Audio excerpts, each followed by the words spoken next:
An Hudzaifah bin Asid al-Ghifari qala Ittala'an nabiyyu sallallahu alaihi wasallam alaina wa nahnu natadzakaru wa qala ma tadzakarun qalu nadhkurus sa'ata qala innaha lan taquma hatta takuna qablaha asyru ayatin fa dzakara at-tukhana wat-dajjala wat-dabbata wa tulu'a syamsi min maghribiha wa nuzula Isa bani Maryam sallallahu alaihi wasallam wa ya'juja wa ma'juja wa salasata khusufin khasfun bil masyriqi wa khasfun bil maghribi wa khasfun bi jaziratil arabi wa akhiru zalika narun tahruju minal yamani tatrudun nasa ila mahsarihim. Rawahu Muslim. Dari Hudzaifah bin Asid al-Ghifari, ia berkata, Rasulullah sallallahu alaihi wasallam menghampiri kami saat kami tengah membicarakan sesuatu. Beliau bertanya, apa yang kalian bicarakan? Kami menjawab, kami membicarakan tentang kiamat. Beliau bersabda, sungguh kiamat tidaklah terjadi sehingga sebelumnya terjadi 10 tanda-tandanya. Beliau menyebutkan yaitu kabut, dajjal, binatang yang berbicara kepada manusia, terbitnya matahari dari barat, turunnya Isa bin Maryam sallallahu alaihi wasallam, Ya'juj dan Ma'juj, terjadi gempa bumi di timur, di barat dan di jazirah Arab, dan yang terakhir adalah api muncul dari Yaman menggiring manusia ke tempat mereka berkumpul. Hadis riwayat Muslim. Mohon penjelasan hadis ini, Ustaz. Jadi ketika beberapa sahabat sedang berkumpul ngobrol tentang sesuatu, Rasulullah itu datang menghampiri. Apa yang sedang kalian bicarakan? Beliau menjawab, kami sedang membincangkan tentang hari kiamat. Mendengar itu, Nabi kita bersabda, kiamat itu tidak akan pernah terjadi kecuali kalau sudah muncul 10 tanda-tandanya. Kiamat itu tidak akan terjadi sebelum muncul 10 tanda kiamat. Yang pertama ad-dukhan.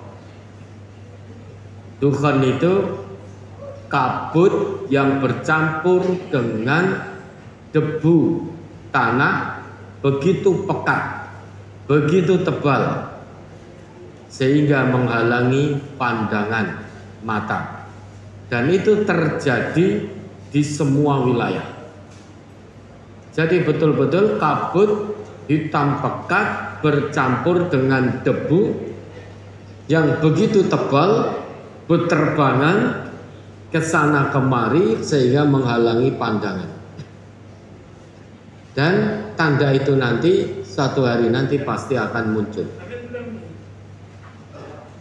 Itu tanda pertama. Tanda kedua, Nabi kita menyebut kemunculan Dajjal dengan ciri-ciri yang Nabi sebutkan. Nah, nanti kalau Dajjal itu sudah betul-betul muncul, orang yang masih hidup pada waktu itu nanti pasti semua akan mengetahui ini Dajjal, tidak lagi menerka-nerka. Nah, saat ini kan banyak orang menerka, oh Dajjal sudah muncul di mana, oh di sini, di mana, di sini, di mana, di sini. Itu semua hanya terkaan. Nah, nanti kalau betul-betul sudah muncul, tidak ada lagi keraguan bahwa dia adalah Dajjal. Kalau sekarang kan orang masih banyak yang ragu, ini Dajjal tenan apa ora. Banyak yang menerka-nerka. Nah, nanti kalau sudah muncul semuanya yakin ini Dajjal. Tidak ada satupun manusia yang masih hidup yang meragukan bahwa dia Dajjal. Ya tunggu saja, itu nanti pasti muncul kok. Kemudian yang ketiga, ad-dabah. Binatang yang bicara dengan manusia. Artinya manusia paham bahasa binatang.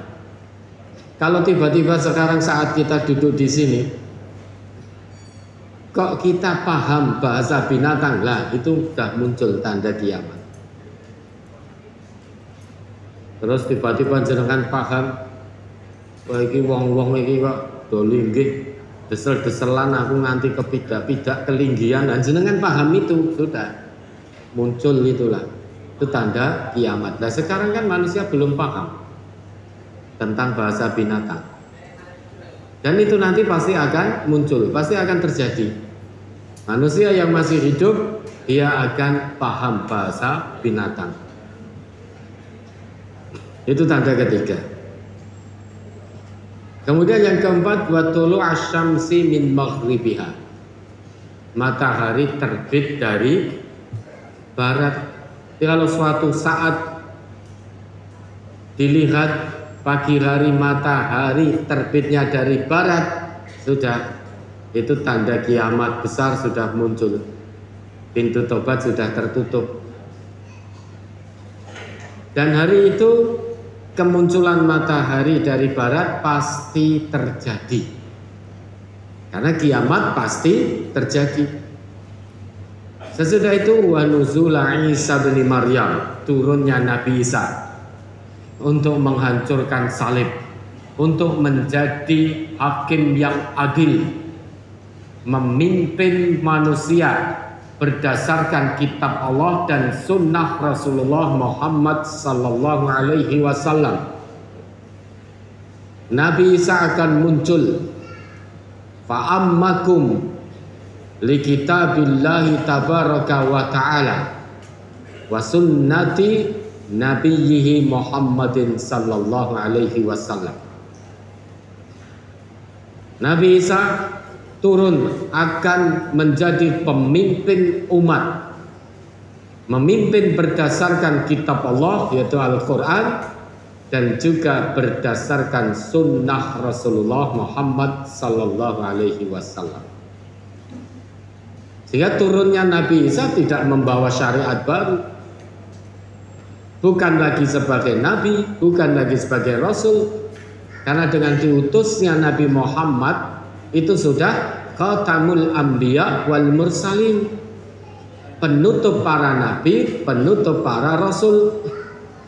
Sehingga Nabi Isa nanti turun di akhir zaman itu sebagai umat dari Nabi Muhammad, memimpin umat dengan syariat yang dibawa, yang diwariskan oleh Nabi Muhammad.